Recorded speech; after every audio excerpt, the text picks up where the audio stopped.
Well, the International Monetary Fund, IMF, says 98.5% of e-Naira wallets have not been used even once. Now, it's recently released working paper titled Nigeria's e-Naira 1 year after. The Bretton Woods institution took stock of the first year of the e-Naira and the first central bank digital currency in Africa. That's what it is, the e-Naira. Well, President Muhammad Buhari formally launched the digital currency at the State House in Abuja on October 25, 2021. The IMF said despite the laudable undisrupted operation for the first full year, the CBDC project has not yet moved beyond the initial wave of limited adoption. Now, the fund said the take-up of the e-Naira by households and merchants has been slow. The IMF described the public adoption of the e-Naira as disappointingly low due to the levels of wallet downloads and transactions. The fund said as of end of November 2021, the total number of retail e-Naira wallets amounted to about 860,000, a figure equivalent to just 0.8% of Nigeria's active bank accounts.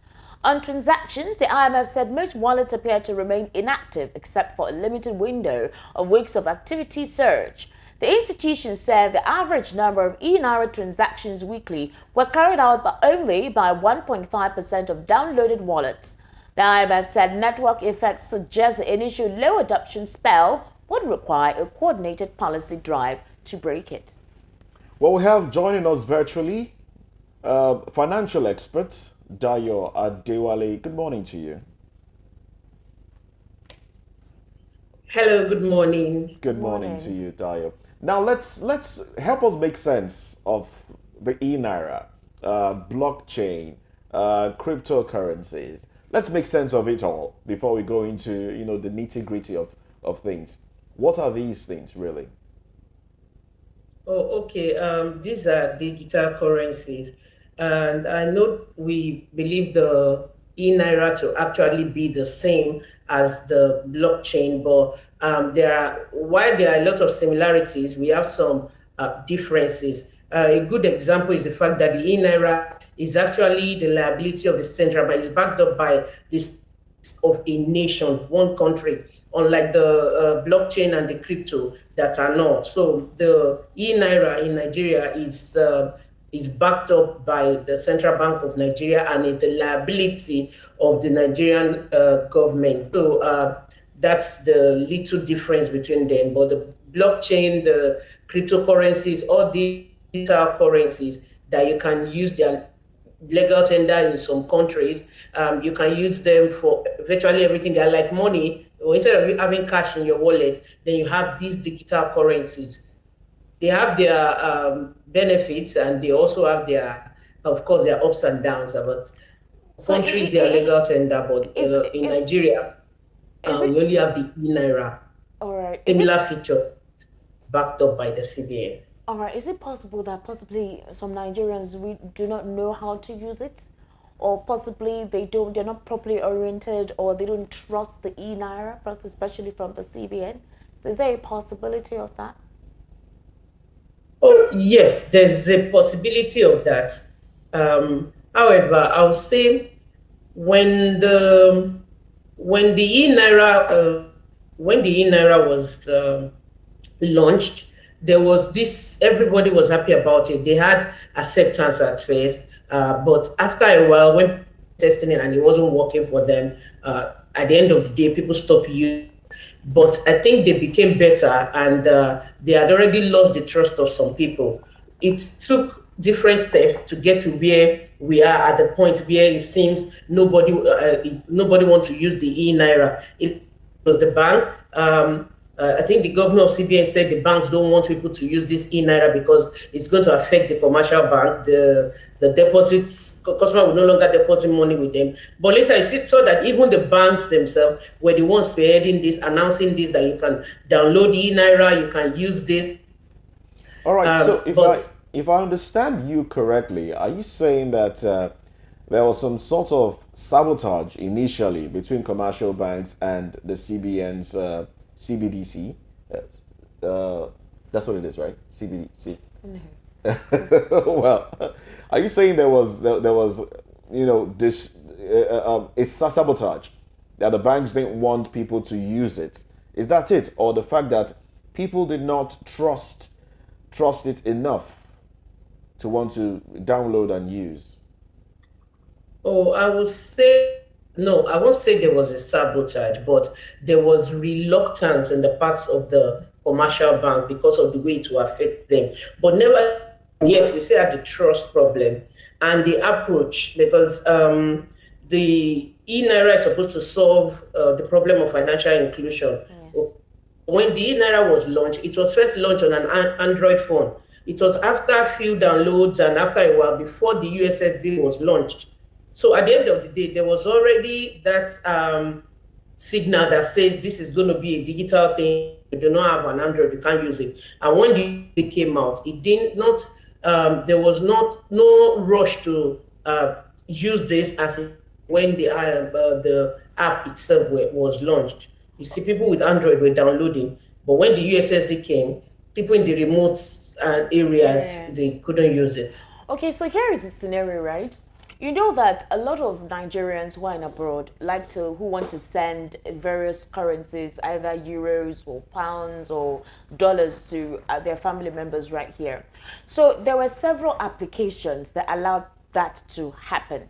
When the CBN started coming up with policies, these policies were meant to truncate the efforts of those who were, sponsoring terrorism through this means. That's basically what the CBN said. It became very difficult for these applications to be used. So in other words, if you're using that application in any of these foreign countries and you want to send your dollar here, they may not have issues there, but the problem will be here. And then all of a sudden, this e-naira e-wallet thing came up. And Nigerians were like, could this be the reason why the CBN introduced this policy to truncate these applications that seem to have been working effectively well and most family members could get their money? Do you think that was why there was no participation in downloading that particular e-wallet? Could this be one of the vital reasons for it?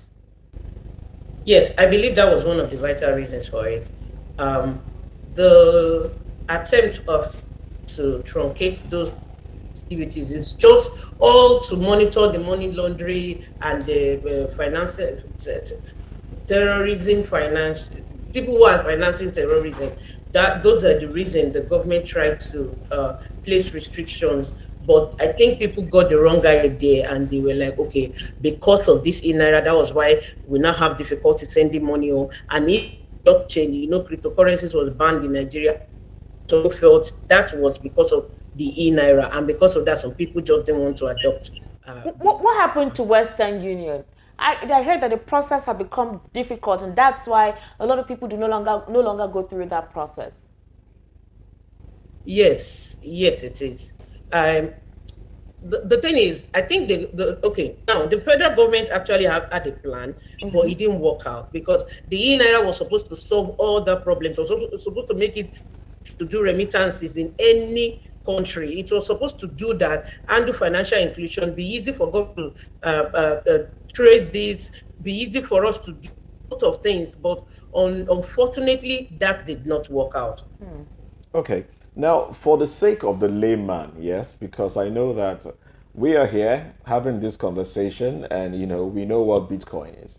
We know what digital currencies are, but there are people out there. And as you rightly said, it was initially launched on Android, which made it difficult for those in areas where they didn't really have good internet or internet at all to even use, and also made it difficult for those that do not use Android phones to be able to download and operate.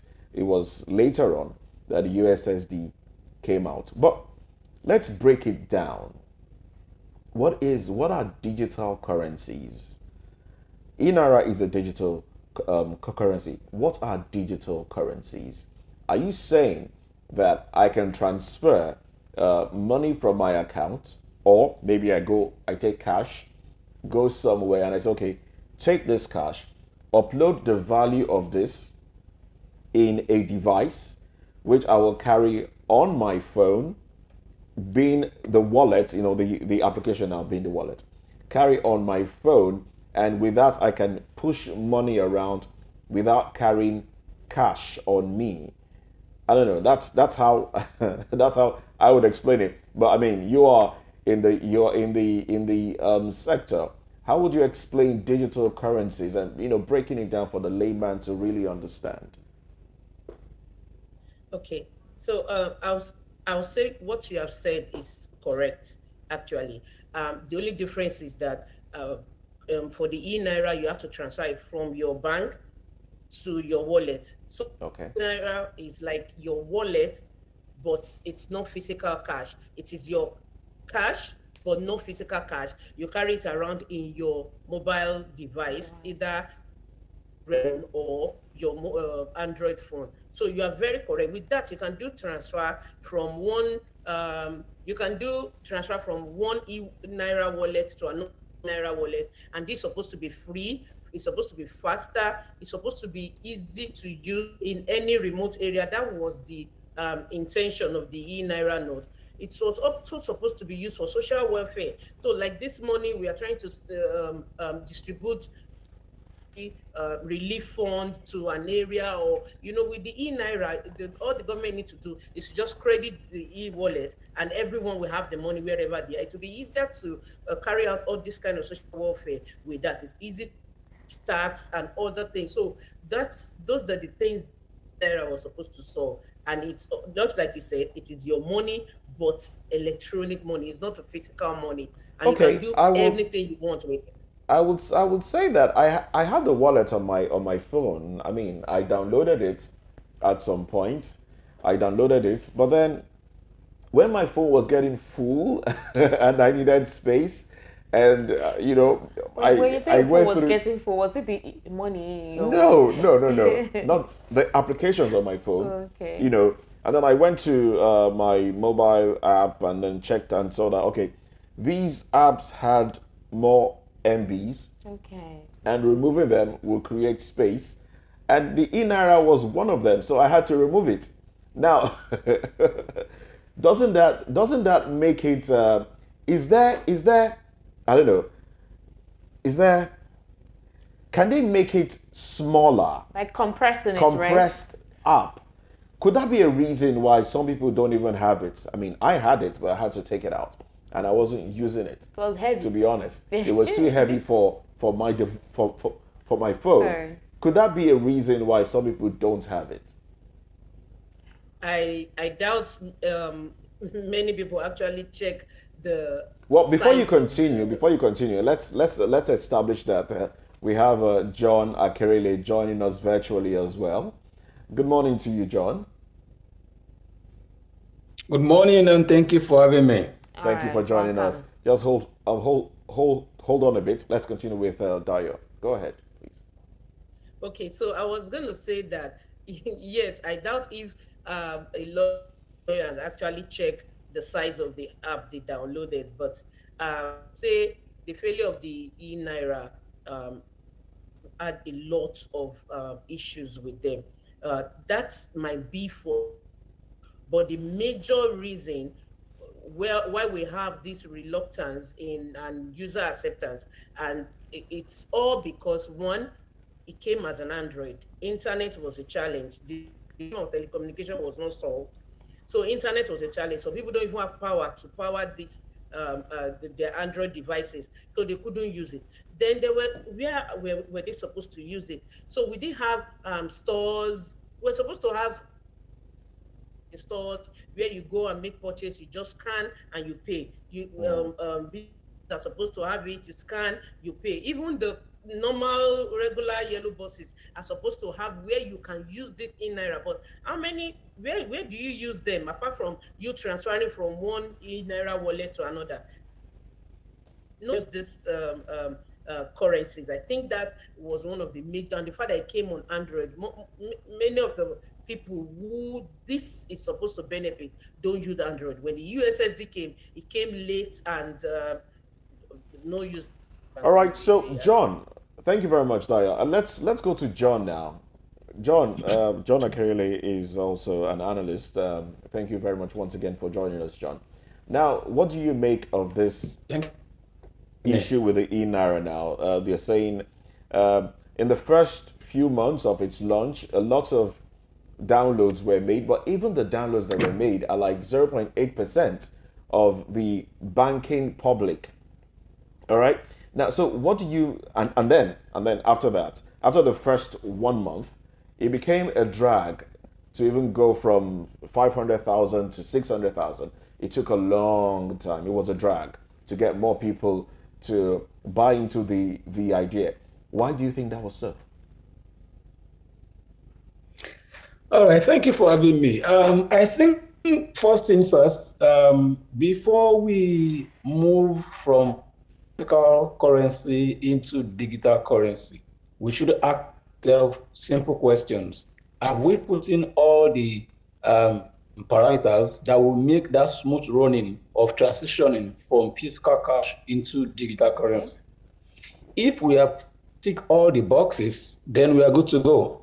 But it's really that we are in a country where we are more reactive instead of being proactive. Okay? So if you are saying that the app came in eNaira app, why did they bring eNaira app in the first case? Okay? I think the reason why you have this low turnout in terms of download, usability or usage of the app is the fact that issue between the people and the government. Okay, now let me take you aback. Did you say before now issues? Did you say there was Bitcoin introduction into our currency circulation system, and most financial institutions felt threatened. Even the federal government felt threatened. Why? These are transactions that cannot be traced. Okay, and so they felt the only way they can, stop this transaction is to come up with their own digital currency, which is eNaira. But they also forget that before you can bring in a cryptocurrency or a kind of eNaira, you must also the acceptability. You must look at ease of doing business with. Then you must look at regions that can be covered. So if you're talking of other cryptocurrencies, now they are acceptable not only in that country where the cryptocurrency originated from. Okay, so if you're looking at the likes of your Bitcoin, your Ethereum, your Litecoin, they emitted from a particular with time, you see that their acceptance, move across different countries and different regions, different continents. And so that's why you see that the value of such currency gets on the increase. But in the case of Nigeria, saw eNaira more like from an antagonistic perspective. So they didn't really see the good in eNaira, and that's why it was not really accepted. That's one. Two is when you want to develop an app, okay, there's something called the UI UX interface, which the designers must understand that there's a user experience, okay? And before you launch that app, you must have, sat down with your UI UX designers who will give you the user experience and the interface. And then they give feedback to that. I think there was a gap in that, and that's why we have some of the bottlenecks we're having with eNaira download. 3 points. The third point is the fact that where we want to fly, but we do not have runway to even run before the flight. Okay? And what do I mean by that? We created eNaira, for God's sake. The government, as I speak to you now, is the highest employer of labor. So I think the government should start paying salaries to civil servants with eNaira. In that case and manner, I can assure you, you will have over 10 million downloads. I can assure you that. Every state governor is paying salary to all of civil servants in Lagos State and all the state of the federation. Way to go, but okay, that will be compelling people, compelling people to want to download and use the eNaira. But Nigeria is the first in Africa, yes, but not the only one. The Bahamas was basically the first, from what we've gathered, the first to introduce central bank digital currency. And India has, its own large numbers as well. And one would think that with the population in Nigeria, when the eNaira came on board, Nigerians would just latch onto it and boom, it will be, a breakthrough in technology, but that was not the case. Now, do you think publicity played a role in this? Because initially, I think I saw a few advertorials on it, but afterwards there was nothing. And then it took the commercial banks to even talk about it a bit. But all of a sudden, there has been no talk about it. Maybe that is why there was no increase in download. Or what do you think? John, now, please. If you like spend billions of naira in publicity, Nigerians will still not download the Naira app. Okay? So publicity is not the problem. A breaking communication. Do you understand? I can hear you. Can you hear me? I can hear you. Do I have Dayo with me? Dayo Adewale, financial expert. I can hear you. Can you hear me? Yes, I am here. Can you hear me? Hello? Do we have... I can hear you. Can you hear me? Hello? All right. Go on, John. Go on, John. I can't hear you. Though. All right. Go on. Okay.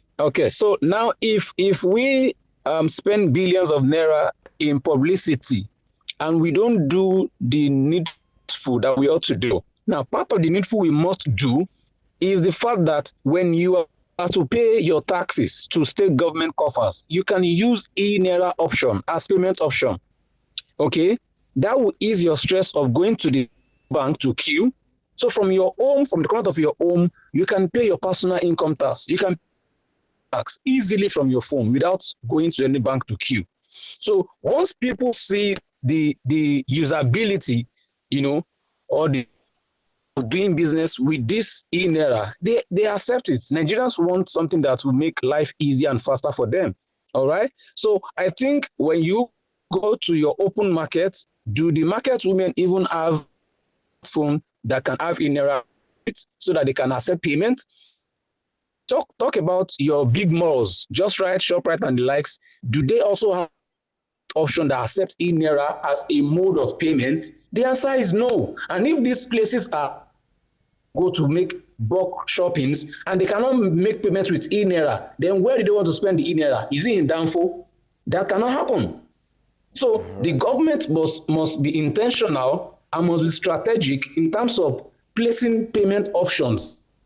As a matter of fact, if you are having any toll road, you can pay with your e-Naira option. Just scan and you go, scan and go. So if people see that is working somewhere else and is working, then the government is the biggest, that's where the political will comes in. If a state governor pays salaries to all employees through e-Naira, then you can be sure that the rate of download of e-Naira will skyrocket, will go up in less than 2-3 months.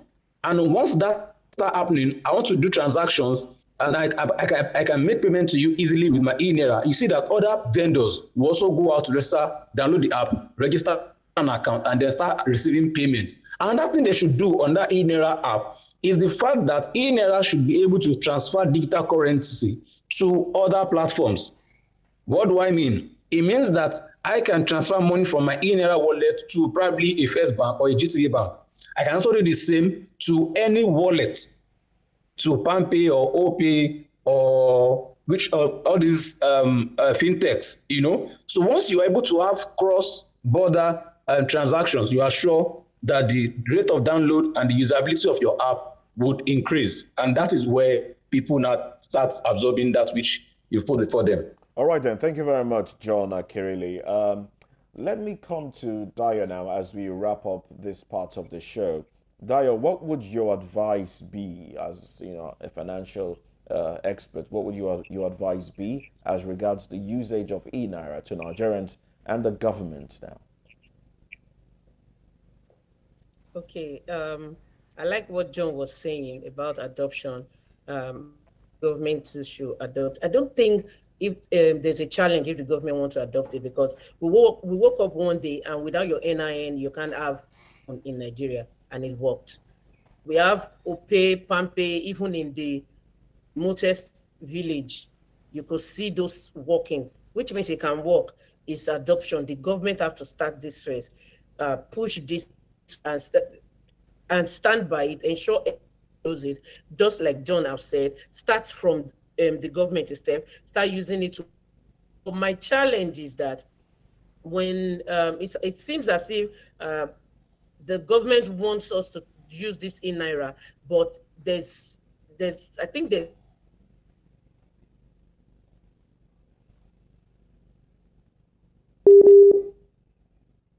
All right, so we seem to be having a glitch there. All right, then. Well, I must say a very big thank you to you, gentleman and lady, for coming on the program, VOP, this morning. Big thanks to you, John Akerele and Dayo Adiwale. We do appreciate you. All right. Well, I take it that we've lost connection to our virtual guests. Oh, well, we'll take a break now. When we come back, we'll be getting into business. In fact, we'll get into business straight away. Now, in the world of business, the federal government has announced that unlicensed petroleum product dealers would no longer be allowed to load products from June 1, 2023, as it vowed to shut down such businesses beginning from that day. That's June 1, 2023. Now, it warned that from June 1, 2023, anyone who wants to deal in petroleum products must obtain a license, stressing that no license would mean no loading of petroleum products. The government gave the warning in Abuja through the Nigerian Midstream and Downstream Petroleum Regulatory Authority at a stakeholders' engagement on gas utilization in Nigeria.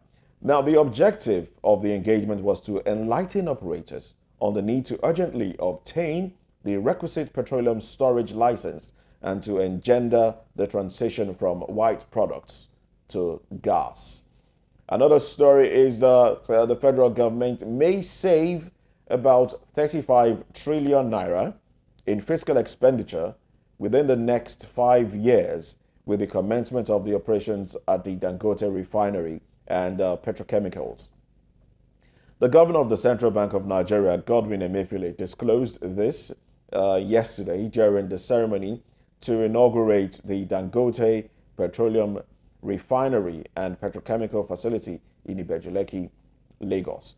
The president, Muhammadu Buhari, who inaugurated the refinery, which is currently the world's largest single-train petroleum refinery, said his administration had been deliberate about ensuring public-private partnerships. He disclosed that the refinery is a milestone for Nigerian economy and a game changer for the downstream petroleum market in the African continent. Now, at the inauguration, which had in attendance senior government officials from Nigeria and other African countries, the President, Buhari, described the refinery as a game changer, just as the founder, chairman, Dangote Group, Aliko Dangote, declared that the facility would put an end to the inflow of toxic, substandard petroleum products into Nigeria. All right, so that's it for business. Well, that's it for business. We'll take a little breather now. When we come back, we'll have Kayla join us on the show as she takes us into the world of entertainment. Stay with us.